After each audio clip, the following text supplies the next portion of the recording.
దేవుడు చక్కని అవకాశాన్ని మనకు అనుగ్రహించాడు. మత్తయి సువార్త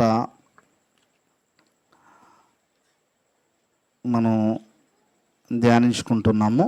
అందులో భాగంగా 8వ అధ్యాయము, మత్తయి సువార్త 8వ అధ్యాయము మనం మాట్లాడుకుంటూ ఉన్నాం.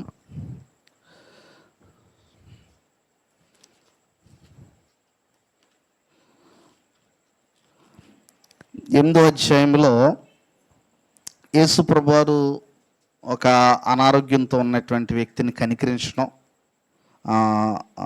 అనారోగ్యంతో ఉన్నటువంటి వారిని, ముఖ్యంగా కుష్టి వ్యాధిగ్రస్తుల్ని అక్కడ బాగు చేయడం అనేటువంటిది మనం చూస్తూ ఉంటాం. పోతే 5వ వచనం నుంచి కూడా మనం కొంత చూసాం. శతాధిపతి గురించి మనం మాట్లాడుకుంటున్నాం. 8వ అధ్యాయం 5వ వచనం నుంచి మళ్ళీ ఒకసారి మనం బ్యాక్ వెళ్ళి శతాధిపతి గురించి కొన్ని విషయాలు మనం మాట్లాడుకుందాం. 8వ అధ్యాయము 5వ వచనంలో, ఆయన కపెర్నహూములో ప్రవేశించినప్పుడు ఒక శతాధిపతి ఆయన యొద్దకు వచ్చి, ప్రభువా, నా దాసుడు పక్షవాయువుతో మిగుల బాధపడుచు ఇంటిలో పడి ఉన్నాడని చెప్పి ఆయనను వేడుకొనెను. ఈ మొట్టమొదటి మనం గమనించవలసిన విషయం ఏంటంటే, ఈ శతాధిపతి యూదుడు కాదు, అన్యుడు. బైబిల్ గ్రంథంలో కొన్ని పర్యాయాల్లో మనకు శతాధిపతులు కనిపిస్తూ ఉంటారు. అపోస్తుల కార్యాల్లో కూడా 10వ అధ్యాయంలో కొర్నేలి కూడా శతాధిపతి. ఈ శతాధిపతి విశ్వాసం విషయంలో ఎంత మాదిరో మనం చూడవచ్చు. అంటే రోమన్లు విభజించి సైన్యాన్ని కొంత ఒక అధికారి కింద పెడుతూ ఉంటారు. అందులో శతాధిపతి పాత్ర చాలా చాలా మహత్యమైనది. శతాధిపతి పాత్ర పైగా ఇతను గురించి మనం ఆలోచిస్తే ఇంకొక మంచి లక్షణం ఏంటంటే, అసలు ఒక పెద్దోడు శతాధిపతి అంటే, అంటే ఎంత, 100 మందికి. ఆ 100 మందిలో ఒకడికి అనారోగ్యంగా ఉంటే అంత కేర్ ఎందుకు తీసుకుంటున్నాడు? సో ఇతని మంచి స్వభావం ఏంటంటే, ఆ దాసుడు పక్షవాయుతో బాధపడుతున్నాడనే బాధ ఎవరికి ఉంది? శతాధిపతికి ఉంది. ఇతనిలో చాలా మంచి లక్షణం ఉంది. అంటే తన కింద పనిచేసే వారి యొక్క క్షేమాన్ని ఇతను ఆలోచిస్తున్నాడు. సో మామూలుగా పనిచేస్తున్నాడని అనుకోవట్లేదు. అతని యొక్క జనరల్గా మనం ఆలోచించినట్లయితే, మనము కూడా మనతో ఉన్నటువంటి వారు, లేదంటే మీరు ఆలోచించండి, బయట కూడా చాలామంది పనులు చేస్తూ ఉంటారు, కంపెనీలో పనిచేస్తున్నాం, లేదంటే ఒకరి కింద పనిచేసండి ఈ రోజంతా కూడా కాంట్రాక్ట్ పనులు ఇవన్నీ. సో అందులో ఎంతమంది వర్కర్స్ పట్ల సరైనటువంటి వారి క్షేమాన్ని కోరుతుంటారంటే బహు తక్కువ మంది. అలాంటి వారిలో శతాధిపతి చాలా గొప్పవాడు. ఎందుకంటే ఎవరి గురించి వచ్చాడు? తన ఇంట్లో వాళ్ళ గురించి వచ్చాడా? ఎవరి గురించి వచ్చాడు? యేసు ప్రభువు దగ్గరికి. అక్కడ అందులో ఒక దాసుడు ఒక రకంగా ఒక ఇద్దరిని పంపించి ఏదోలాగా అతనికి ఏదో చూడండి అని అనొచ్చు, కానీ డైరెక్ట్గా ఈయన ఇన్వాల్వ్ అవుతున్నాడు శతాధిపతి. ఏమంటున్నాడో చూడండి. మొట్టమొదటి మాట అంటే ప్రభు అనేటువంటి మాట వాడాడు. ఇక్కడ శతాధిపతి మొట్టమొదటి సంగతి ఏంటంటే, ఇక్కడ ఒకటి గమనించాలి, ఇతను అన్యుడు. రెండో విషయం ఏంటంటే అధికారం కలిగినటువంటి వాడు. ఇంత అధికారము లేదంటే ఇంత కెపాసిటీ అతనికి ఉన్నప్పటికీ ప్రభువు దగ్గర వేడుకోవడం మొదలెట్టాడు. ప్రభువు దగ్గర వేడుకుంటున్నాడు వచ్చే శతాధిపతి. సో ఇతనిలో మనం చూసేటువంటి విషయం ఏంటంటే, ఇక్కడ ప్రభు అనేటువంటి మాటకి గ్రీకులో కురియోస్ అనేటువంటి మాట, అంటే దైవ, అంటే ఇక్కడ ఇతను ఉపయోగించిన సంభాషణ ఎలాంటిదనంటే, కేవలం యేసు ప్రభు దగ్గరకు వచ్చి ఒక రోమాకు సంబంధించినటువంటి ఒక నాయకుడు, అసలు నిజానికి సిలువేసింది ఎవరు సిలువ? చాలా మనకు తెలుసు. ఎవరు సిలువ ఖరారు చేశారు? రోమన్ సైనికులు. ఎవరు ఏమని చెప్పారు? యూదులు ఏమని చెప్పారు అంటే ప్రభువు పట్ల మిగతా రోమన్ల అధికారికి లేనటువంటి విధానం ఇతనిలో ఉంది. అంటే ఈయన్ని ఎలా చూస్తున్నాడో చూడండి. ఆయన దగ్గరికి వచ్చాడు డైరెక్ట్గా. పైగా ప్రభువుని గురించి ఎంత చదివితే, ఎంత అతను ఆలోచిస్తే ఈ విధమైన తగ్గింపులోకి వస్తాడు. ఇతను గ్రహించింది ఏంటంటే సమస్త అధికారం కూడా నా కింద కొంత అధికారం ఉంది, కానీ ఈ సమస్తం అన్నిటి కింద కూడా సమస్తం కూడా ఎవరి ఆధీనంలో ఉందని కనుగొన్నాడు. ప్రభువుని అలా చూశాడు. మనం ప్రభు దగ్గరికి వచ్చేటప్పుడు మన అధికారాలు, మన అతిశయాలు ఇవన్నీ పక్కనట్టయిపోతుంది, కానీ అది విశ్వాసం ఎప్పుడు కూడా నేనేమై ఉన్నాననే దాని గురించి ఎక్కువ ఆలోచించదు, ఆయన ఏమై ఉన్నాడనే దాని గురించి ఎక్కువ ఆలోచిస్తుంది. శతాధిపతి ఏదో ఆలోచించాడు. సో అతని కింద ఉంది పవర్ చాలా కూడా. విశ్వాసం ఎప్పుడూ కూడా మెయిన్గా ఆలోచించేటువంటిది ఏంటంటే, ఇక్కడ ఒక మాటలో చెప్పాలనుకున్న విషయం ఏంటంటే, అంటే లోకపరంగా శతాధిపతిని గౌరవిస్తారు. చాలామంది చూడండి, లోకపరంగా ఎంత అధికారులైనా ప్రభు దగ్గరకు చాలా లోబడి ఉంటారు. కారణం ఏంటంటే వారు ప్రభు శక్తిని ఎరిగిన వారే ప్రవర్తిస్తూ ఉంటారు. ప్రభు శక్తి ఎరిగిన వాడు అస్సలు అతిశయపడ్డాడు.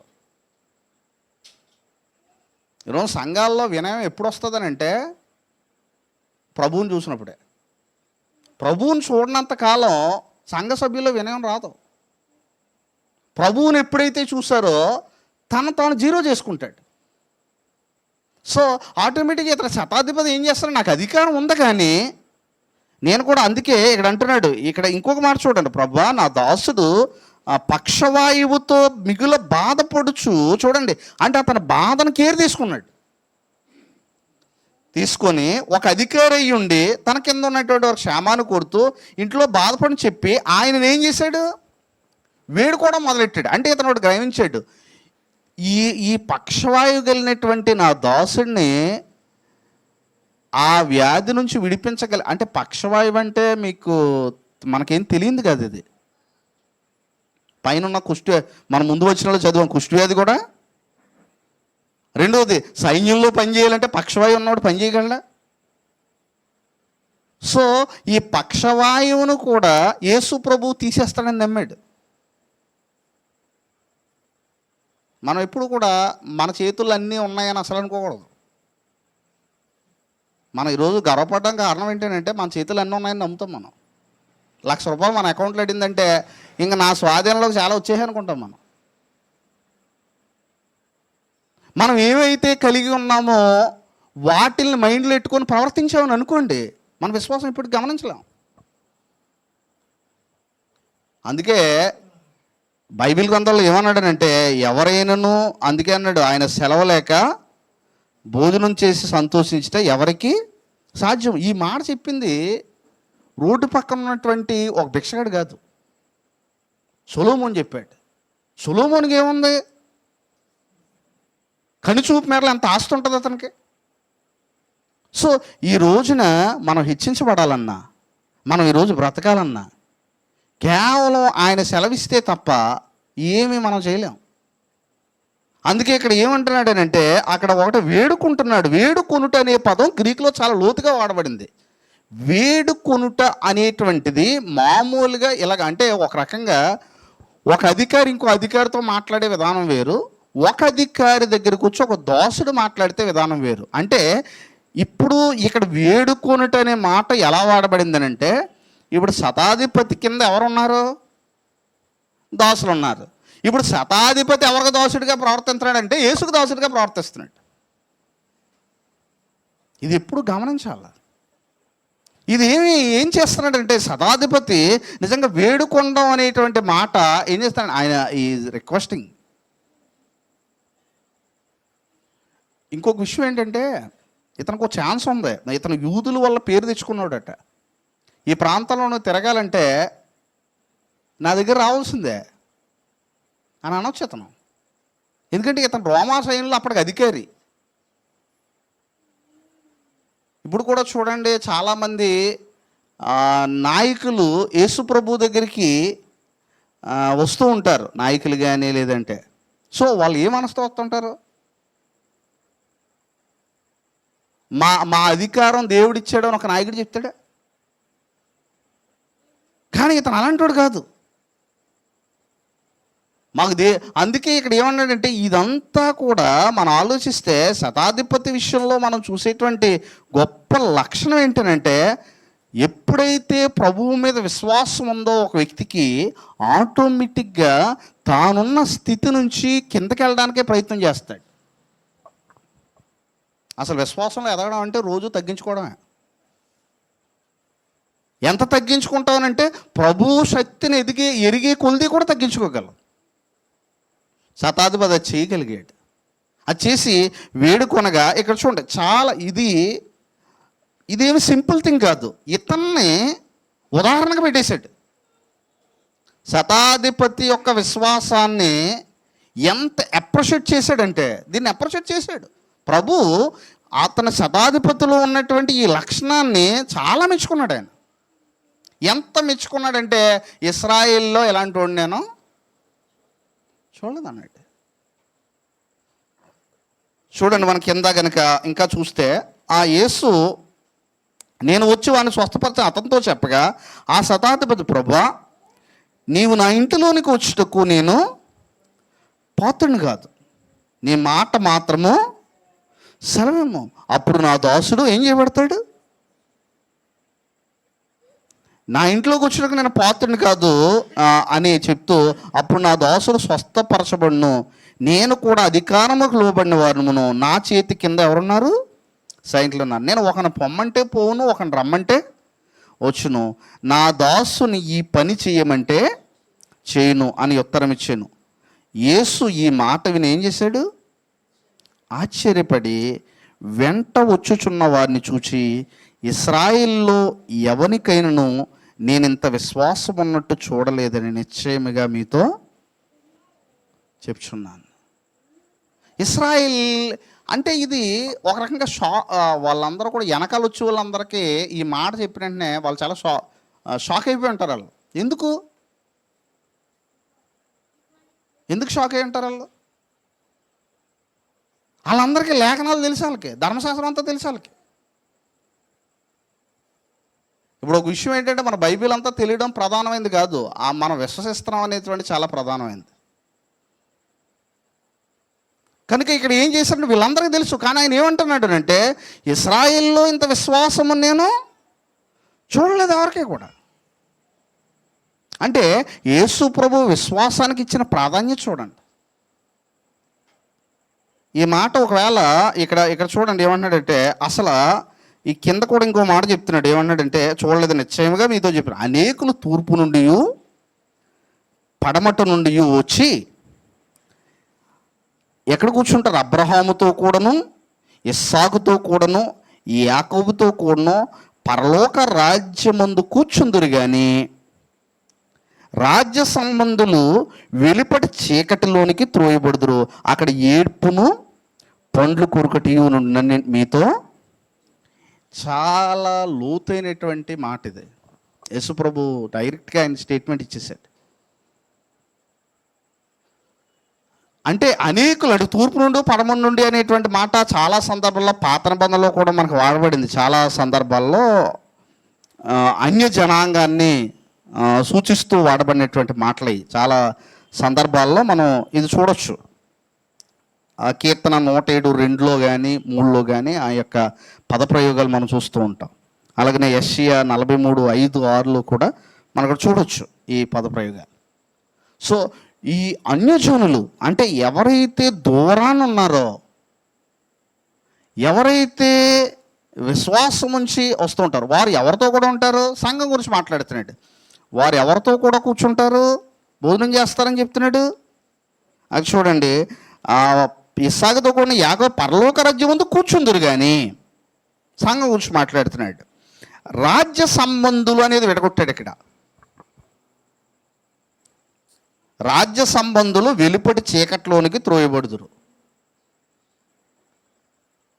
ఏంటి దీని అర్థం? పరలోక రాజ్య సంబంధులేమో ఎవరు తూర్పు నుండి ఎక్కడి నుంచి వస్తారు? వాళ్ళు వచ్చి కూర్చుంటారు. కానీ రాజ్య సంబంధులు అన్నాడు. ఎవరు ఈ రాజ్య సంబంధులు? రాజ్య సంబంధులు ఏమవుతారట? రాజ్య సంబంధులు వెలుపడి చీకట్లోనికి త్రోయబడుదురు. ఒక గొప్ప స్టేట్మెంట్ ఇచ్చేసాడు యేసుప్రభు. ఏమంటున్నాడంటే, శరీర రీతిగా బంధం కలిగి ఉన్నవాడు ఎవడో కూడా పరలోకానికి వెళ్ళడం. ఎవరితోటి? ఈ రాజ్య సంబంధులు అంటే ఎవరు వెళ్ళు? అబ్రహాముతో శరీర సంబంధమైనటువంటి బంధం ఎవరికి ఉంది? ఇస్సాకుతో శరీర సంబంధమైన బంధం ఎవరికి ఉంది?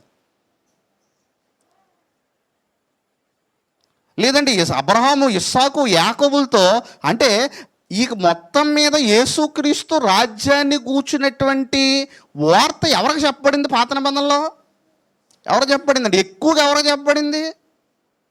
యూదులకే కదా పాత నిబంధనలో రాజ్యం గురించి ఎక్కువగా చెప్పబడింది. కానీ వచ్చిన తర్వాత వారు ఏం చేయలేదు? ఎవరిని విశ్వసించలేదు? విశ్వసించలేదు. అంటే వీళ్ళ అబ్రహాము, యాకోబు, ఇశ్రాయేలు యొక్క సంతానాన్ని చెందినవారు, కానీ విశ్వాసానికి సంబంధించిన వాళ్ళు కాదు. అబ్రహాముకి ఏ ఫెయిత్ అయితే ఉందో అది వెళ్ళలేదు. అంటే విశ్వాసానికి ఎంత ప్రాధాన్యత ఇచ్చాడు చూడండి. ఈరోజు మనం కూడా చాలా జాగ్రత్తగా ఉండాలి. ఇంట్లో శరీర సంబంధంగా బంధం కలిగి ఉండడం ముఖ్యం కాదు, ఆత్మ సంబంధమైన బంధం ఉండడం ముఖ్యం. కొంతమంది చెప్తూ ఉంటారు, నా భర్త బాగా ప్రార్థన చేస్తాడండి అని. నువ్వేం చేస్తున్నావు? ఒకరు ఆత్మ సంబంధంగా ఉండి ఒకరు ఎత్తబడతారో ఒకరు విడిచిపెట్టబడతారంటే ఆ కుటుంబంలో కూడా ఆయన ఎరుతాడు. లేదంటే ఒక్కొక్కసారి మనం పిల్లల గురించి ఆలోచించాం. అంటే ఒకే ఇంట్లో ఒక రకంగా చూడండి, ఏంటంటే అబ్రహాము యొక్క విశ్వాసం ఎవరికైతే ఉంటుందో, అంటే క్రీస్తునందల విశ్వాసం ఒకవేళ తల్లిదండ్రులకు ఉండి పిల్లలు కాకపోతే, వాళ్ళు ఒకవేళ నీ ఇంటి సంబంధాలు ఉండొచ్చు, కానీ వాళ్ళు ఎక్కడ దోయబడతారు? యేసు ప్రభువు దగ్గరికి పరలోకానికి వెళ్ళేటప్పుడు నువ్వు పలానా ఓడికి సంబంధించిన వాళ్ళకి అయితే వచ్చాయండో, బాగా దేవుని సువార్త ప్రకటించి చాలా ప్రాంతాల్లో సేవ చేస్తుంటే, సరే అతను సంబంధించినోడు రెండు వచ్చే అండో. కొంతమంది మా అబ్బాయి చాలా బాగా సేవ చేస్తాడండి, సో ఓహో నువ్వు ఆయనకి సంబంధించిన అయితే రానండో. లేదంటే నా కుమార్తె బాగా ప్రార్థనా పొర్రాలండి, నేనైతే అటు ఇటు ఉంటాను కానీ ఆమె చాలా భక్తి పొర్రాలండి, ఇలాంటివి చెప్తూ ఉంటారు. ఎవరిని సాటిస్ఫై చేయడానికి ఇవన్నీ కూడా? నువ్వెందుకు అలా ఉండకూడదు? సో ఇక్కడ పరలోక రాజ్యంలో చేర్చుకోవడానికి ప్రభు సంబంధులే తప్ప శరీర రీతికి వచ్చిన సంబంధులు చీకట్లోనే పడతారు. ఫైనల్గా చెప్పేశాడు వారు డెస్టినీ ఏంటనేటువంటిది. ఇక్కడ చూడండి ఏమని చెప్తున్నాడంటే, అబ్రహాము ఇస్సాకుతో కూడాను తూర్పు నుండి పడమటి నుండి చాలా దూరం నుంచి వచ్చి అబ్రహాముతో కూడా ఇస్సాకుతో కూడా యాకోబుతో కూడాను పరలోక రాజ్యం ముందు కూర్చుందరు, కానీ రాజ్య సంబంధులు అంటే కింద ఉంది రాజ్యకుమారులు, అంటే ఫస్ట్ నుంచి మేము ఎలాంటి వాళ్ళని? అబ్రహాము సంతానం. అందుకే అసలు బాప్తిస్మిచ్చి యోహాను దీన్ని మొదట్లోనే చుంచేసాడు. కొంతమంది వచ్చారు అక్కడికి, ఆయన ఏమన్నాడంటే, అబ్రహాము ఏమనుకొని వచ్చారు వాళ్ళు? అబ్రహాము మాకు తండ్రి అని మీలో మీరు ఏం చేయొద్దు అన్నాడండి. అనుకోనొద్దు. దేవుడి రాళ్ళ వల్ల అబ్రహాముకి ఏం చేస్తాడు? పిల్లల్ని ఏం చేస్తాడు? పుట్టిస్తున్నాడు. అంటే ఆయనకు మద్దతు అవసరం లేదు. అంటే మద్దతు ఏంటంటే అబ్రహాము పిల్లలమేమనేటువంటి మద్దతు ఏం అవసరం లేదు. కానీ అక్కడ ఏమన్నాడనంటే, ఈ రాళ్ళ వల్ల అబ్రహాము పిల్లల్ని తీసుకొస్తాడు. సో మీరు ఎప్పుడన్నా ఆలోచించవలసింది ఏంటంటే, విశ్వాసం దగ్గరికి వచ్చేటప్పటికి ఇది పర్సనల్ ఫెయిత్. ఇది శరీర సంబంధంగా భూమి మీద జన్మిస్తున్నంత మాత్రాన అందరిలోని విశ్వాసం ఉంటుందని కాదు, కానీ ఎవరైతే ప్రభువును చూస్తూ ఉంటారో వారిలో ఈ విశ్వాసం వస్తూ ఉంటుంది. అందుకే చూడండి, ఇశ్రాయేలీల్లో ఇప్పుడు చూడండి, అసలు సంబంధం లేనోడు శతాధిపతి. ఎవరికి సంబంధం లేనోడు? అసలు అబ్రహాము, ఇస్సాకు, యాకోబుల వంశం నుంచి వచ్చినాడు శతాధిపతి? రాలేదు. కానీ అలాంటి ఉండి యేసుప్రభు ఏమంటున్నాడు? మీరు ఈ భూమి మీద మీరు ఎవరు రికమెండేషన్తో అయినా, ముఖ్యమంత్రి గారి పిఏ తెలిసినా, ప్రధానమంత్రి గారి పిఏ తెలిసినా, ఎమ్మెల్యే గారి పిఏ తెలిసినా, అసెంబ్లీకి పార్లమెంట్కి అడుగెట్టగలరేమో, కానీ ఈ భూమి మీద బాగా భక్తి పౌరుల అడ్రస్లు నాకు తెలుసు కాబట్టి పరలోకం వెళ్ళిపోవాలంటే ఆయన ఇచ్చుకోడు. నీవు కూడా విశ్వాసం ఉండాలి. ఎందుకంటే ఎవడునూ మనుషుని గురించి ఆయనకి ఏమీ సాక్ష్యం చెప్పనక్కర్లేదు. భూమి మీద మనం చాలాసార్లు చూడండి ఒకరి గురించి ఒకరు చెప్పుకుంటాం. ఎందుకంటే భూమి మీద మనకి దేవుడు ప్రేమ కలిగి ఉన్నాడు కాబట్టి. యేసు ప్రభు దగ్గరికి వచ్చేటప్పటికి నా పక్కన ఉన్న గురించి నేను ఏం చెప్పక్కర్లేదు, ఆయనకి చెప్పాలా? ఒకవేళ ఇక్కడంటే మనం మనుషులం కాబట్టి ఒకరి గురించి ఒకరు ఏముండాలి, పరిచయాలు ఉండాలి. యేసు ప్రభు ముందు నిలబడ్డాం అనుకోండి, ఇదిగా తండ్రి ఈయన పలానా జైబీనకు సంబంధించిన ఆయన, ఇదిగో ప్రభు నాకు తెలియదు అంటాడు ఆయన. నాకు తెలుసు కదా సంగతి అంతా, అతని సంఘంలో ఎలా బ్రతికాడు, దేవుని కొరకు ఎలా జీవించాడు, ఇదంతా ఆయనకి తెలుసా తెలీదా? లేదంటే అత్యంత సమీపస్తుడండి అబ్రహాముకి అని అన్నాడు అనుకోండి ఎవడన్నా, నాకు తెలుసు. ఎందుకంటే అబ్రహాముని శరీరరీతిగా వారు బంధంలోంచి వచ్చారు, కానీ వారు అబ్రహాము కలిగి ఉన్నటువంటి విశ్వాసం ఏం చేయలేదు. అబ్రహాం అయితే ప్రభువుని విశ్వసించాడు. అందుకే అంటాడు, దూరం నుండి చూచి ఏం చేశాడు ఆయన? అబ్రహాం విశ్వసించాడు. ఖచ్చితంగా నా గర్భంలోంచి ఖచ్చితంగా ఈ భూమి మీదకి ఎవరిని తీసుకొస్తాడు? అబ్రహాము గర్భం. అందుకే యూదులు కూడా ఆయన్ని ఒక సందర్భంలో యేసు ప్రభువారిని ఈ విషయమే వారు చాలా కోపానికి వారు చాలా కోపడ్డారు ఈ విషయం యేసు ప్రభువారు చెప్పినందుకు. అది మనం ఎక్కడ చూస్తూ ఉంటామంటే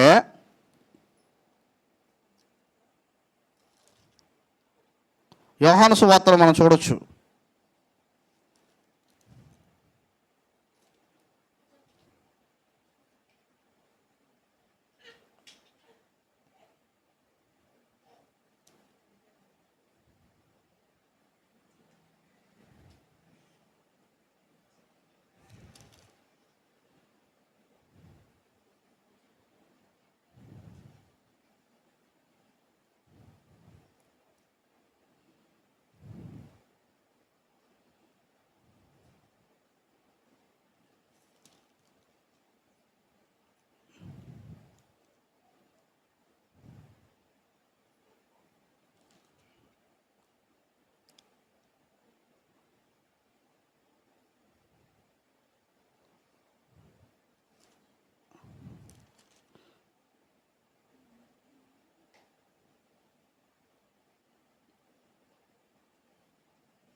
క్షమించండి, అంటే నేను ఈరోజు బైబిల్ మార్చాను, అందువల్ల ఈ ప్రింట్ వేరు. 8వ అధ్యాయంలో చూడండి, మీరు చూస్తే 8వ అధ్యాయంలో మీరు కనుక చూసినట్లయితే అక్కడ చెప్తున్నాడు ఆయన 51వ వచనంలో చూడండి, అబ్రహాముకున్న ఫెయిత్ ఏంటి?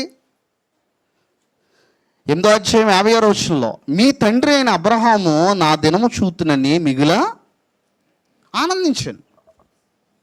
మీ తండ్రి అయిన అబ్రహాము నా దినము చూతునని మిగులు ఏం చేశాడు అంటే, నా దినం అంటే ఎవరి గురించి ఆయన మిక్కిలి ఆనందించాడు? యేసుక్రీస్తు ప్రభు గురించి మిక్కిలి ఆనందించాడు. కానీ ఇప్పుడు ఆ యేసు గురించే వీళ్ళు ఏం చేస్తున్నారు యూదులు? కనుక అబ్రహాము నన్ను చూసి సంతోషించినప్పుడు మీరు నన్ను ఎందుకు విమర్శిస్తున్నారు? నన్ను ఎందుకు విశ్వసించట్లేదు? ఇది ఆయన చెప్తున్నటువంటి మాట. చూడండి, అబ్రహాము అక్కడ చెప్తున్నటువంటి మాట మనం మళ్ళా చూద్దాం. మీ తండ్రి అయిన అబ్రహాము నా దినము చూచి మిగిలి ఆనందించాను. అది చూచి ఏం చేశాడు? సంతోషించాను నేను. అందుకు యూదులు నీకు ఇంకనూ 50 సంవత్సరములైనా లేవే, నీవు అబ్రహామును చూచిత్వా అని ఆయనతో చెప్పగా, యేసు అబ్రహాము పుట్టక మునిపే నేను ఉన్నానని మీతో నిశ్చయముగా చెప్తున్నాను. కాబట్టి వారు ఆయన మీద రువ్వుటకు ఏం చేశారన్నే? ఇది నచ్చలేదు వాళ్ళకి. అంటే రాళ్ళు రువ్వడానికి మీదకు వచ్చారనంటే వాళ్ళలో యేసు ప్రభు మీద ఏం లేదు, విశ్వాసం లేదు. వీరు అబ్రహాము అంటే ఇష్టం, కానీ అబ్రహాం విశ్వసించిన విషయాలు వీళ్ళకి ఇష్టం లేదు. ఇదే ఆయన చెప్పాలనుకున్నటువంటి విషయం. కనుక ఇక్కడ ఏమంటున్నాడు అంటే, ప్రాముఖ్యంగా మనకు చెప్పినటువంటి విషయం ఏంటంటే, ఇశ్రాయేలుకు కూడా రోమపత్రిలో పౌలు గారు ఇదే తేల్చి చెప్పేశాడు. ఇశ్రాయేలుతో మాట్లాడుతూ రోమపత్రికలో ఈ సంఘటన మీద పౌలు గారు కూడా మాట్లాడారు. ఏమన్నారో చూడండి. రోమీలకు రాసినటువంటి పత్రిక 9వ అధ్యాయంలో చూడండి ఏమంటున్నాడనంటే, ఈ విషయాన్ని ఇంకా క్లియర్గా ఆయన అక్కడ పరిశుద్ధాత్మ ద్వారా ఆయన నడిపించబడ్డాడు. చూడండి ఏమంటున్నాడో చూడండి. 9:4 చూడండి, ఇశ్రాయేల్ గురించి మాట్లాడుతున్నాడు. రోమాపత్రిక 9వ అధ్యాయం 4. వీరు ఇశ్రాయేలీలు దత్తపుత్రత్వమును, మహిమయు, నిబంధనలను, ధర్మశాస్త్ర ప్రధానమును, అర్చనాచారాదులను, వాగ్దానములు ఎవరి ఇవన్నీ కూడా ఇశ్రాయేలీవి. పితరులు వీరువారు. పితరులు కూడా ఎవరు? వీరువారు. శరీరం బట్టి క్రీస్తు వీరిలో పుట్టాను. ఈయన సర్వాధికారి అయిన దేవుడై ఉండి నిరంతరం ఏమై ఉన్నాడు? అయినాడు. ఆమెన్ అని అంటున్నాడు. అంటే ఈ రోజున యేసుప్రభు దేవుడు కాదు, అసలు ఆమెన్ అనే మాట తరతరాలు జరగాలనేది ఆయన ఆలోచన. ప్రభువుని ఏం చేయాలి? స్తుతించాలి. ఇప్పుడు ఆమెన్ అంట. అయితే దేవుని మాట తప్పిపోయినట్టు కాదు. ఇశ్రాయేలు సంబంధులందరూ ఏమంటున్నాడండి? ఈ రోజున క్రైస్తవ్యానికి సంబంధించిన వాళ్ళందరూ క్రైస్తవులు కాదు. ఇంకా లోతుగా చెప్పాలంటే క్రీస్తు సంఘానికి సంబంధం ఉన్న వాళ్ళందరూ క్రీస్తు సంఘస్థులు కాదు. ఒకవేళ మన తాత ఎవరో క్రీస్తు సంఘాన్ని నమ్ముకున్నాడు అనుకోండి, ఆయన ద్వారా మనం ఏదో మనమో క్రీస్తు సంఘం. అసలు క్రీస్తుని ఎరగకుండా క్రీస్తు సంఘస్థులుగా ఉంటే అది అవదది. క్రీస్తుని ఎరిగిన వాడు క్రీస్తు సంఘంలోకి వస్తూ ఉంటాడు. క్రీస్తుని శరీరరీతిగా ఒకవేళ నాకు ఎప్పటి నుంచో బ్యాక్గ్రౌండ్ ఉందనుకోండి క్రీస్తు సంఘం గురించి, ఇప్పుడు నేను క్రీస్తు సంఘం చెప్పండి అవును. క్రీస్తు అందుకే అన్నాడు ఇశ్రాయేల్ సంబంధులు అందరూ. ఇక్కడ అన్నాడు ఇశ్రాయేల్ సంబంధులు అంటే ఇశ్రాయేల్ యొక్క రిలేషన్లు చూసారా, వాళ్ళందరూ ఎవరు కాదు. ఎంత లోతుగా చెప్పాడు చూడండి పౌలు. అంటే ఇప్పుడు విశ్వాసమును క్రైస్తవ్యాన్ని తీసుకురావడానికి ప్రాముఖ్యమైనది ఏంటి అంటే, ముఖ్యంగా క్రైస్తవం కానీ లేదా సంఘ సభ్యుని కానీ తీసుకురావడానికి ప్రాముఖ్యమైనది ఏంటి? విశ్వాసమే. కానీ ఈ శరీర సంబంధమైనటువంటి బాంధవ్యాలు ఏం పనికిరావు ఆయన దగ్గర. ఇంకా స్పష్టంగా చెప్పేశాడు ఆయన. ఇప్పుడు యేసుప్రభు కూడా అక్కడ అదే చెప్తున్నాడు. ఇదిగో అనేక మంది ఇస్సాకుతోనూ యాకోబుతోనూ ఉంటారు, తూర్పు నుండి పడమ నుండి అని అనుజనులు అందరూ వస్తారు. కానీ కొంతమంది రాజ్య సంబంధులు ఉన్నారు, అబ్రహాముతో లింక్ అయినటువంటి వారు ఉన్నారు. వారు మాత్రం ఎక్కడ తోడివేయబడతారు? దేనికి తోసివేయబడతారు? ఇప్పుడు వీళ్ళు దేన్ని బట్టి తోసివేయబడతారు? వీళ్ళు ఖచ్చితంగా దేని బట్టి తోసివేయబడతారని అంటే, యేసును విశ్వసించినందుకు వీరు ఎక్కడ తోసివేయబడతారు? భౌతికంగా మనకు చాలా ఉండొచ్చు, కానీ క్రీస్తుని విశ్వసించకపోతే ఈ ప్రపంచం పరిస్థితి ఏంటి అన్నది ఈ రోజున మానవులకు మనం ప్రకటించగలగాలి. చాలా సందర్భాల్లో మనం ఏమనుకుంటామంటే, ఈ మనుషుల్ని చూసినప్పుడు శరీర సంబంధంగా లేదంటే భౌతికంగా లేదంటే ఈ భౌతిక సంబంధమైనటువంటి జీవితమే శాశ్వతంగా మనం అంచనా వేసుకొని శరీర సంబంధమైన బంధం కలిగి ఉన్న ఇదంతా కాదంటున్నాడు. విశ్వాస సంబంధులే అబ్రహాము కుమారులని ఏమంటున్నాడు?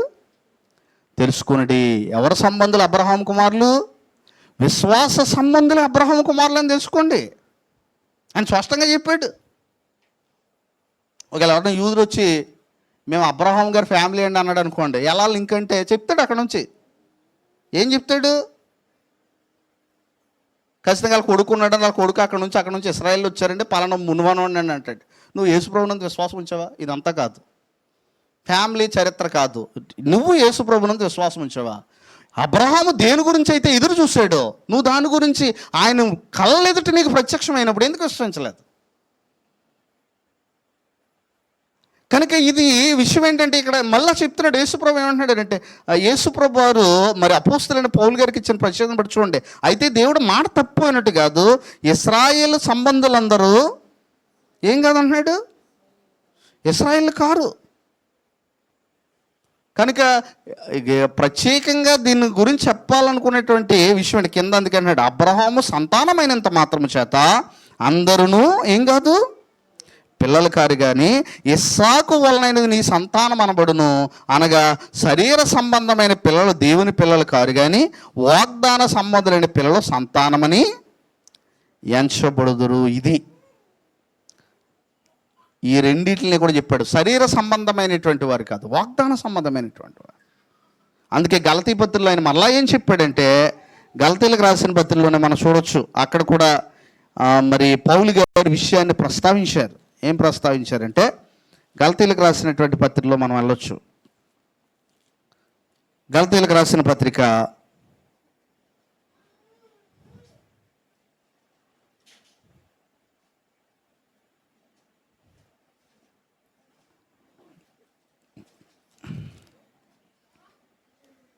చూడండి ఏమంటున్నాడో, 3వ అధ్యాయంలో చూడండి.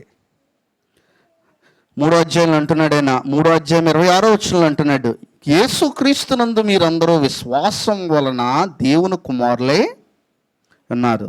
క్రీస్తులోనికి బాప్తిసం పొందిన మీరందరూ క్రీస్తును ధరించుకున్నారు. ఇందులో యూదుడని గ్రీసు దేశస్థుడని లేదు, దాసుడని స్వతంత్రుడని లేదు, పురుషుడని స్త్రీ అని లేదు, యేసుక్రీస్తునందు మీరందరూ ఏకముగా ఉన్నారు. మీరు క్రీస్తు సంబంధులైతే ఆ పక్షమున అబ్రహాము యొక్క సంతానమై ఉండి వాగ్దాన ప్రకారం ఏమై ఉన్నారు.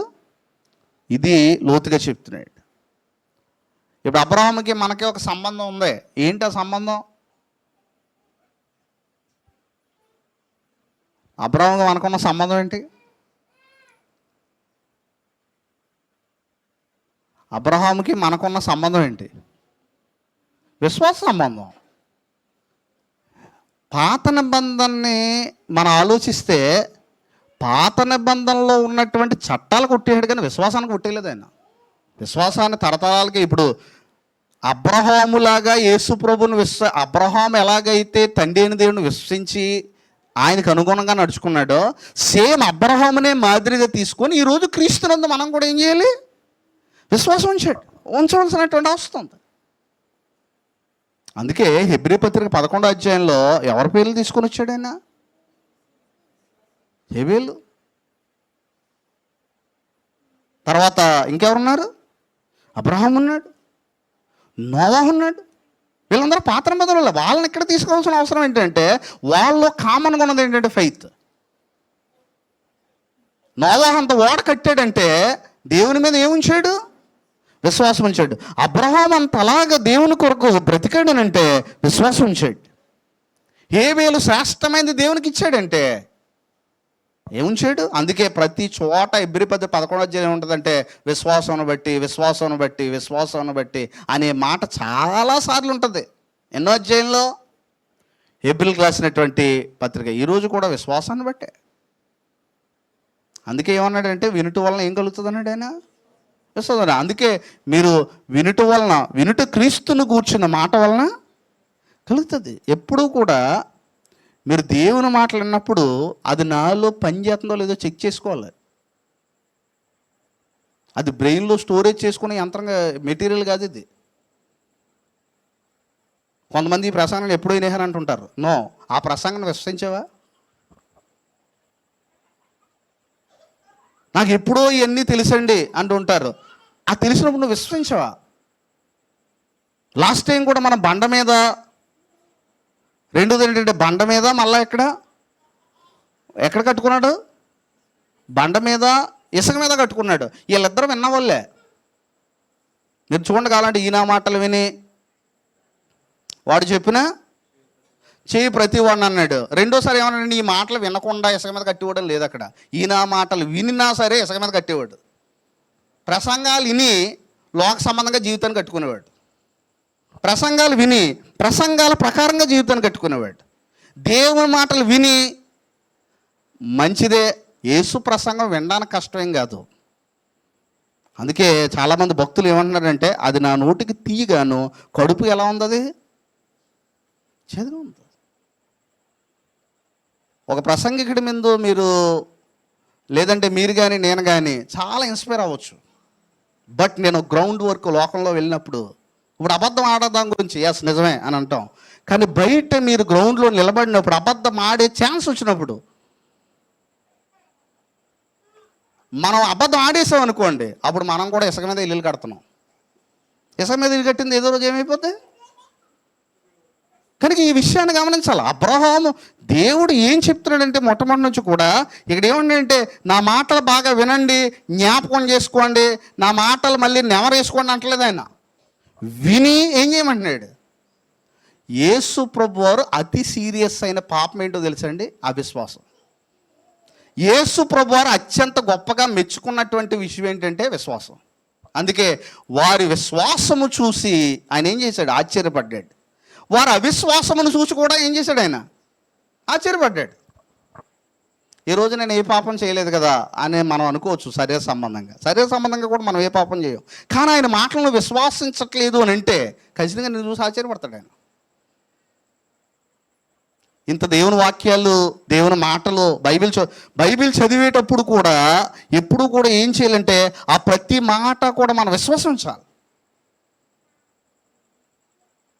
అందుకే బైబిల్ అందరూ చూడండి, పాపము నుంచి మనం విడిపించబడాలంటే దేవుని మీద విశ్వాసం ఉంచితే తప్ప పాపం నుంచి మనం విడుదల కలిగి ఉండలేం. మీరు యోసేపుని తీసుకోండి, చాలాసార్లు మనం చదువుతూ ఉంటాం తన జీవిత చరిత్ర. యోసేపులో ఉన్నది ఏంటంటే యాకోబు కుమారుడు ఈయత్సేం కాదు. నా దేవుడు నన్ను ఎప్పుడు కూడా ఏం చేస్తున్నాడు?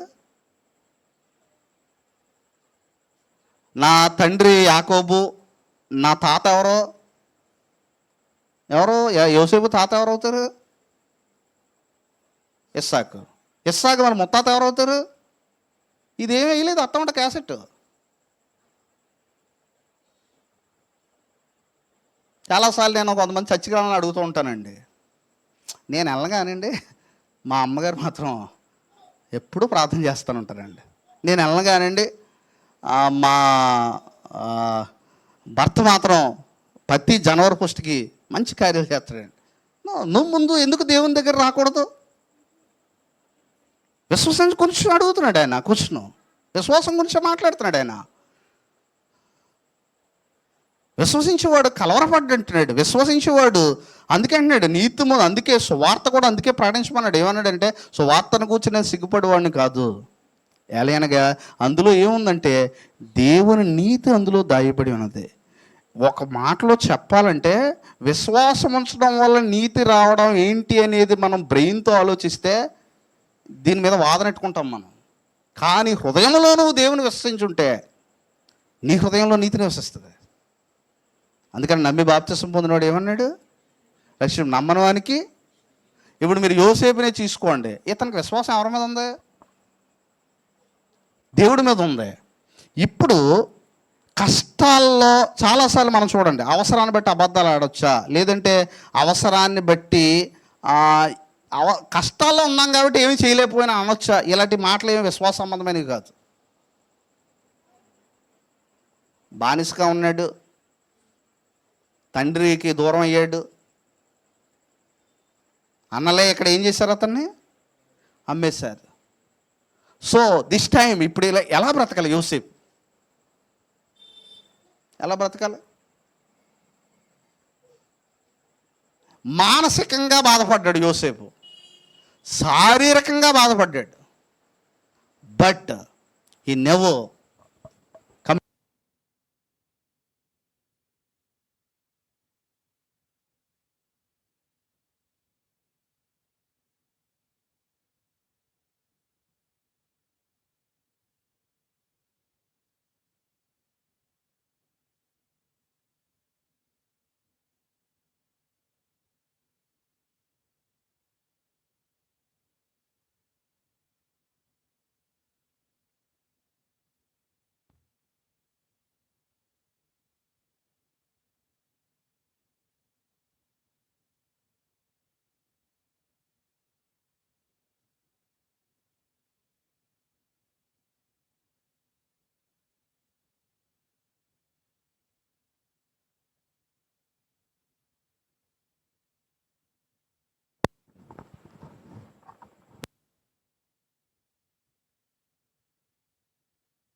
అందుకే అంటుంటాడు, నేను మనుషులదైనా సంపాదించుకుంటున్నానా? నిజంగా మీరు ఆలోచిస్తే ఈ శతాధిపతి యేసు ప్రభు దగ్గరికి వచ్చినందుకు చాలామంది ఇష్టపడుంటారా? అంత అలాంటి వ్యక్తి వచ్చినప్పుడు యేసుతోనికి సంబంధం ఏంటంటే యూదుల అధికారి కూడా, మనకి యోహాను సువార్త 3వ అధ్యాయం యూదుల అధికారి, ఆయన కూడా యూదుల అధికారి అయ్యుండి రాత్రి వేళ ఎవరి దగ్గరికి వచ్చాడు? యేసుప్రభు దగ్గరికి వచ్చాడు. విశ్వాసం ఉంది. ఎవరి మీద ఉంది విశ్వాసం? యేసుప్రభు మీద ఉంది. ఫస్ట్ మనం ప్రాథమికమైన ప్రిన్సిపల్ ఏంటంటే, విశ్వాసం అనేది మన హృదయంలో ప్రారంభించబడకుండా మనం ఎన్ని రూల్స్ పాటించినా ఉపయోగం లేదు. అవన్నీ అతిశయానికి దారితీస్తాయి తప్ప విశ్వాస సంబంధమైన అవ్వవు. ఈ పాయింట్ అర్థమైతే ఒకవేళ ఇది చెప్పినప్పుడు, అందుకే యూదులకి ఎందుకు కోపం వచ్చింది మాటికేనంటే ఎందుకే వచ్చింది వాళ్ళకి. ఇది ఇంకా సువార్తలు మనం ఎంత చదవాలంటే, యేసు ప్రభు డైరెక్ట్గా మాట్లాడాడు వారితోటి. ఆయన మాట్లాడినప్పుడు ఆయన యొక్క సువార్త, ఆయన యొక్క మాటలు వారు విన్నప్పుడు, ఆయన కొంతమంది ఇప్పుడు శతాధిపతిని మనం చూస్తూ ఉంటాం. శతాధిపతి అలాగనే మనకి మళ్ళా ఇంకో శతాధిపతి కనపడతాడు. ఎక్కడైనా ఇంకో శతాధిపతి ఎక్కడ కనపడతాడు మనకి? అపోస్తుల కార్యములు కొర్నేలి. నీ ధర్మ కార్యాలు ఎవరు కనపడ్డాయి? దేవుని సంధికి. అందుకే అంటున్నాడు, ఈ కొర్నేలి కూడా మనకి ఎక్కడ కనపడతాడు చూడండి. మీరు అపోస్తుల కార్యాలు 10వ అధ్యాయంలో కొర్నేలి గురించి మనం చూస్తూ ఉంటాం. 10వ అధ్యాయం, ఇటలీ పటాలమనబడిన పటాలంలో శతాధిపతి అయిన కొర్నేలి, అక్కడ కూడా ఇటలీ పటాలమన శతాధిపతిని కొర్నేలి అను భక్తిపరుడు ఒకడు కైసరేలో ఉండెను. అతడు తన ఇంటి వారందరితో కూడా దేవుని యందు ఏం కలిగి ఉన్నాడు? భయభక్తులు కలవాడే, ప్రజలకు బహుధర్మము చేయొచ్చు, ఎల్లప్పుడూ దేవునికి ఏం చేస్తున్నాడు? ప్రార్థన చేస్తున్నాడు. ఇది మనం ఆలోచించేటువంటి విషయం. ఎన్ని చేసినా అతని దగ్గరికి ఎవరిని పంపించాడు? పేతురుని పంపించాడు. పేతురు వచ్చేటప్పటికి ఏం చేస్తున్నాడు? పేతురు వచ్చేటప్పటికి ఏం చేస్తున్నాడు? ఏం చేస్తున్నాడో మనం ఇక్కడ చూస్తే, ఇతని విశ్వాసం కూడా చూడండి మీరు. శతాధిపతి, ఇంకొక శతాధిపతి, ఈయన ఇంకో శతాధిపతి కింద అపోస్తుల కార్యంలో మనం చూస్తూ, ఇక్కడ ఆయన వచ్చేటప్పటికి ఏం చేస్తున్నాడు అనేటువంటి సంగతి మనం చూస్తే 23వ వచనంలో చూడండి ఏం చేస్తున్నాడు. మరునాడు అతడు లేచి వారితో కూడా బయలుదేరను. యొప్పేవారైన కొందరు సహోదరులను వారితో కూడా ఏం చేశారు? వెళ్ళిరి. మరునాడు వారు కైసరులో ఏం చేశారు? ప్రవేశించిరి. అప్పుడు కొర్నేలి తన బంధువులను ముఖ్య స్నేహితులను పిలిపించి వారి కొరకు ఏం చేస్తున్నాడు అంటే, తనకి ఏముంది? దేవుడు మెల్లగా ఏం పుట్టేస్తున్నాడు తన మీద? శ్వాసను పుట్టేస్తున్నాడు. కనుక బంధువుల్ని ముఖ్య స్నేహితుల్ని పిలిపిస్తున్నాడు అండి. దేని కొరకు? ఈరోజు మనం మీటింగులు పెడతామంటే దానికి ఇతరులు మనం దేవుని వాక్యం వినడానికి మనమే ఆహ్వానించాలి. వాక్యం వినడానికి మనం కూర్చోబెట్టగలగాలి. ఖచ్చితంగా పని మనం చేయవలసినటువంటి వాక్యం వినడానికి మనకు తెలిసినటువంటి వారు అందరికీ కూడా తెలియచారు. చాలా మంచి పని చేశాడు కొర్నేలి. బంధువుల్ని మళ్ళీ ఎవరైనా పిలిచాడంటండి? ముఖ్య స్నేహితుల్ని. ముఖ్య స్నేహితులు మనం ఎందుకు పిలుస్తాం? పార్టీలకు పిలుస్తాం. ముఖ్య స్నేహితులు ఎందుకు పిలుస్తాం? ఏదైనా తినడానికి రండి వెళ్దాం అంటుంటాం. కానీ ముఖ్య స్నేహితులను తీసుకొచ్చి ఎక్కడ కూర్చోబెడుతున్నాడు? ఒక ఆయన వస్తున్నారు, పేతురు. కనుక ఇక్కడ ఖచ్చితంగా పేతురు వస్తున్నాడు కాబట్టి, ఒక ఆయన వస్తున్నారు కాబట్టి మనందరం ఎవరి కోసం కనిపెట్టుకుని ఉండాలి? సో ఈయనకు కూడా, కొర్నేలికి కూడా ఏముంది? ప్రభు మాటల పట్ల ఆసక్తి ఉందండి. అందుకే కింద చెప్తున్నాడు, మరునాడు వారు కైసరులో అప్పుడు కొర్నేలి తన బంధువులను ముఖ్య స్నేహితులను పిలిపించేశాడంటండి. దేనికి వారి కొరకు కనిపెట్టుకుని ఉండెను. పేతురు లోపల రాగా కొర్నేలి అతను ఎదుర్కొని అతని పాదం నమస్కారం చేయాలి. అందుకు పేతురు, నువ్వు లేచినేలము, నేను కూడా నరుణ్ణి అని చెప్పి అతను లేవనెత్తి అతనితో మాట్లాడుచు లోపలికి వచ్చి అనేకులు కూడి ఉండుట చూచాను. ఇదంతా కూడా మనం చూసినట్లయితే చివరిదాకా కూడా దేవుని సంకల్పం వారికి ఏం చేయబడింది? ప్రకటించబడింది. యేసు ప్రభు వారు కూర్చున్న సువార్త పేతురు, కొర్నేలి, అతని కుటుంబ సభ్యులకి ఏం చేశాడండి? వారు విశ్వసించారా లేదా? కనుక బైబిల్ గ్రంథంలో సువార్తను కూర్చునేటువంటి పెద్ద పెద్ద గొప్ప వాళ్ళు కూడా, ఒక చోట ఏంటంటే పౌలు గారు చాలా ప్రాంతాల్లో చూడండి ఆయన వెళ్ళినప్పుడు అధికారులు కూడా ఎవరి యందు విశ్వాసం ఉంచారట? ప్రభునందు విశ్వాసం ఉంచారట. ఒక విషయం ఏంటంటే, దేవుడు అధికారులైన ఒకటి ధనవంతులు కూడా చాలామంది చర్చకొస్తూ ఉంటారు. వారిని దేవుడు ఎప్పుడైతే ఒకటి ధనవంతుడు పరలోకం వెళ్తాడా లేదనేటువంటి క్వశ్చన్కి ఆన్సర్ ఒకటే, ఏంటనంటే ధనవంతుడు తన ధనముతో ఈ భూమి మీద బ్రతుకోవచ్చు, కానీ అతడు ప్రభువు ముందుకు వచ్చినప్పుడు తాను ఒట్టివాడని ఎరుగుటియే విశ్వాసం. అది చేయగలిగారు. ఇప్పుడు శతాధిపతిని ఎక్కడ ఉంచుకుంటాడు ఆయన? ప్రభు ఖచ్చితంగా ఎక్కడ ఉంటాడు? ఇస్రాయిల్లో ఇంత విశ్వాసం నేను చూడలేదు అన్నాడని అంటే ఇస్రాయిల్ మోకాలన్నీ మాడిపోయి ఉంటాయంటవా? మాడిపోతే మాత్రం ఆయన ఏం చేస్తాడు? ఆయన చెప్పని సువార్త ఆయన ఏం చేశాడు? చెప్పాడు. లోబడి ఏం చేయాలి? కనుక ప్రభు వారి ముందుకు వచ్చినప్పటికీ వారు ఏం చేయలేదండి ఆయన్ని. ఈరోజు మన ముందు ప్రభు ప్రత్యక్షంగా లేడు, కానీ ఆయన వాక్యం ఈరోజు మనతో ఉంది. ఆయన వాక్యం ప్రకటించబడుతుంది. కనుక ఎప్పుడైతే అందరూ యేసు వైపు చూస్తారో మనందరూ కూడా, అందుకే పేతురు కానీ వీళ్ళు ఎంత విశ్వాసం ఉంచారంటే, నిజంగా చివరికి ఈ మాట నేను చెప్తున్నాను, శిష్యులందరూ కూడా వాళ్ళ విశ్వాసం చూడండి ఎంత విశ్వాసం అంటే, వారిలో ఎవరికీ కూడా మీరు చూడండి, పేతురు విశ్వాసం ఎంత గొప్పదంటే, నా గురించి ఏమనుకుంటున్నారు అనగానే మొట్టమొదటి చెప్పింది ఎవరో? పేతురే. ఏమని చెప్పాడు? నువ్వు సజీవుడైన క్రీస్తు అని చెప్పాడు. వండర్ఫుల్ స్టేట్మెంట్ అని చెప్పాడు. ఒకరోజు యేసు ప్రభుతో నువ్వు కూడా ఉన్నావా అని అంటే ఏమన్నాడు? ఆయనకి నా సభలకు పాలంటే ఒట్టేస్తానని కూడా అన్నాడు. 3 సార్లు అది. పేతురు నిజంగా పశ్చాత్తాపడ్డాడు. ఈరోజు వాళ్ళకి దేవుని మీద అంత విశ్వాసం ఎందుకు వచ్చిందంటే, ఈరోజు మనందరం కూడా కలిగి ఉండరు. నేను చివరిగా ఆ పాయింటే చెప్పాలనుకుంటున్నాను. పునరుద్ధానం మీద మనం విశ్వాసం ఉంచాలి. యేసుక్రీస్తు మరణము, సమాధి, పునరుద్ధానం మీద మనం విశ్వసిస్తే మరణించకుండా ఈ లోకంలో ఎలాగోలాగా బ్రతకాలని పాపం నుంచి విముక్తి కలిగి ఉంటుంది. వాళ్ళు యేసు ప్రభు తిరిగి లేచాడనడానికి బెస్ట్ ఎవిడెన్స్ ఏంటంటే అపోస్తుల ప్రవర్తనే. ఎవరి ప్రవర్తన అండి?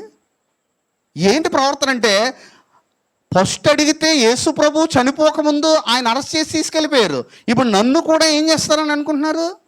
అరెస్ట్ చేస్తారు. కాబట్టి ఇప్పుడు కనుక ఈ అబద్ధం ఆడుంటే నేనేం చేయబడతాను? ఇప్పుడు ఈ అబద్ధం ఒకవేళ యేసుప్రభుతో ఉన్నాను, అవును నేను యేసుప్రభు శిష్యుడిని అండి అన్నాడంటో పేతురుని కూడా ఏం చేస్తారు? తీసుకుపోతారు. ఆ శరీర సంబంధమైన శ్రమ ఇష్టం లేక ఏమాడాడు? ఈరోజు మనం అబద్ధం ఆడడానికి ఒకటే కారణం, శరీర సంబంధమైనటువంటి శ్రమకి ఇష్టపడకపోవడమే.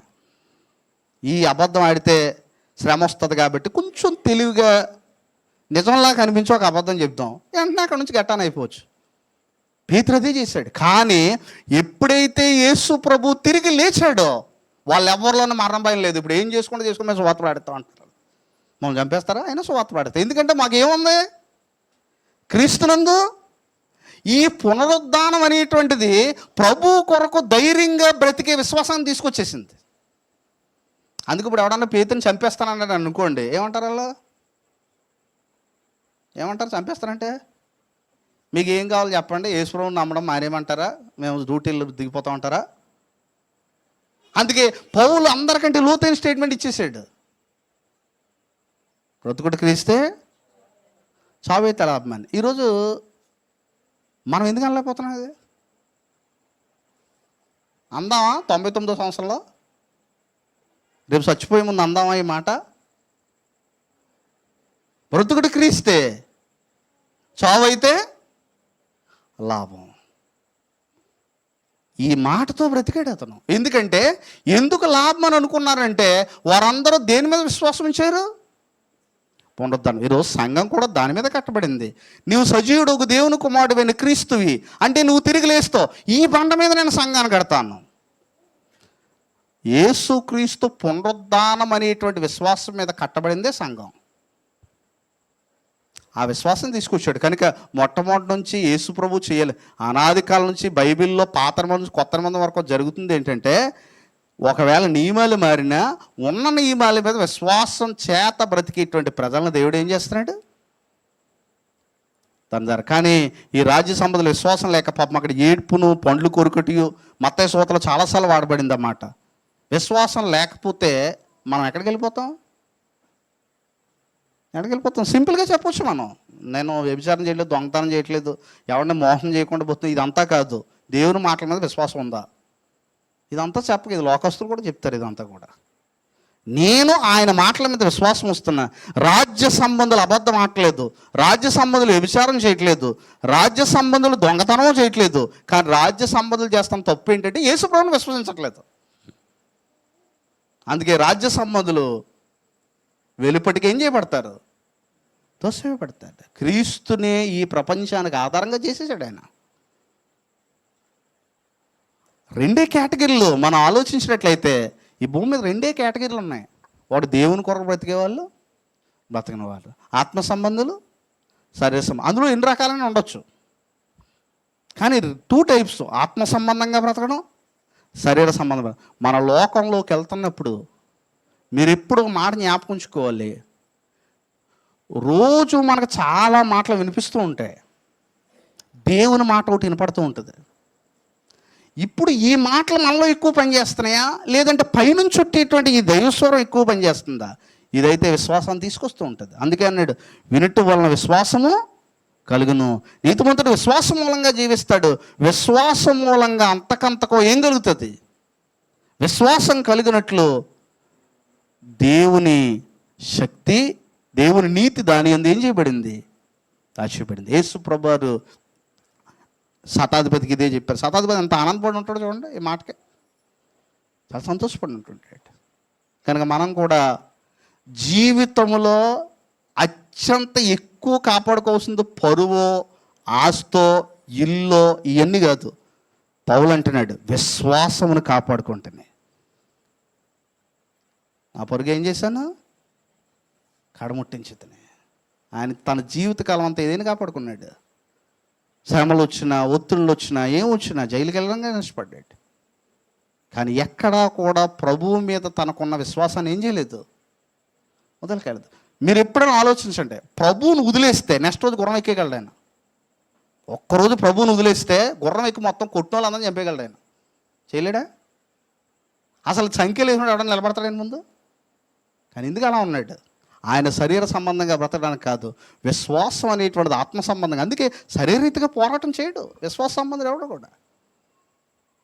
మనం పోరాడింది ఎవరితో కాదు అంటున్నాడు, లోకంతో కాదు. అందుకే అన్నాడు, విశ్వాస సంబంధమైన మంచి పోరాడము, నిత్య జీవమును చేపట్టము. దీన్ని పొందుటకు అనేక సాక్షులు నువ్వు ఏం చేయబడ్డావు? పిలవబడ్డా. ఈరోజు మనం పిలవబడింది కూడా అందుకే, ప్రభువునందల విశ్వాసం కొరకే మనం పిలవబడ్డాం. అందుకే ఆ విశ్వాసం మన హృదయంలో చేసేటువంటి క్రియ మన ఆనందానికి తీసుకెళ్తూ ఉంటుంది. కనుక చక్కగా మరి దేవుని యొక్క వాక్యానికి, దేవుని యందలి విశ్వాసానికి విలువనిస్తున్నటువంటి మీ జీవితాల్లో దేవుడు ఎల్లప్పుడూ తోడుగా ఉండాలని, అలాగనే మనందరి జీవితాల్లో హృదయపూర్వకంగా విశ్వసించిన మన జీవితాల్లో ఆయన ఎప్పుడు తోడుగా ఉండాలని దేవుని మనం వేడుకుందాం. మరి చక్కగా మీ అందరికీ నా హృదయపూర్వక వందనాలు తెలియజేస్తూ ఉన్నాను. ఈ సమయంలో ముగింపు ప్రార్థన మన మధ్యలో ఉన్నటువంటి క్రాంతి కుమార్ గారు చేస్తారు. దానికంటే ముందు ఒక ప్రకటన ఉంది. 13-14 మాట్లాడతారండి. 13-14 తారీఖుల్లో మరి అక్కడ జాన్ గారి యొక్క రోడ్డు పక్కన ఉన్నటువంటి స్థలంలో 2 రోజులు కూడా మరి మీటింగ్స్, ముఖ్యంగా ఎక్కువగా మనం ప్రార్థన చేద్దాం. ఎందుకంటే వాతావరణం కొరకు ప్రార్థన చేయండి. మోకరించి మీ ఇళ్ళల్లో అవి జరిగే వరకు ప్రార్థన చేయండి. దేవుని చిత్తమైతే అవి జరగడానికి. దైవజనులు దూరం నుంచి వస్తున్నారు, వారి గురించి ప్రార్థన చేయండి. అనేక హృదయాలు కదిలించబడిన మరి ప్రార్థన చేయండి. మరి ఆదివారం నుంచి కూడా పరిచర్లో ముఖ్యంగా పాంప్లెట్స్ కూడా వేయించడం జరిగింది. అవి తీసుకొని ఒక్కొక్కరు ఒక 5-10 తీసుకోమని నేను చెప్తున్నాను. ఎందుకంటే మీ పక్కన ఉన్న ఇరుగు పొరుగు వరకు మీరే ఎక్స్ప్లెయిన్ చేయగలరు. ఇదిగో పాంప్లెట్ ఇవ్వండి, ప్రేమపూర్వకంగా వారిని ప్రేమ కలిగి సత్యం చెప్పుచు క్రీస్తు వలె ఉండేటకు మనం అన్ని విషయంలోనూ ఎరుగుదము. ఆ పనిలో మీరు పాల్పొసలు. ఆదివారం మరి మన విషయాలన్నీ కూడా మాట్లాడదాం. మరి ఇంతవరకు చక్కవన్నీ మీ అందరికీ నా హృదయపూర్వక వందనాలు. విజయ్ కుమార్ గారు ఒక ప్రకటన చేసి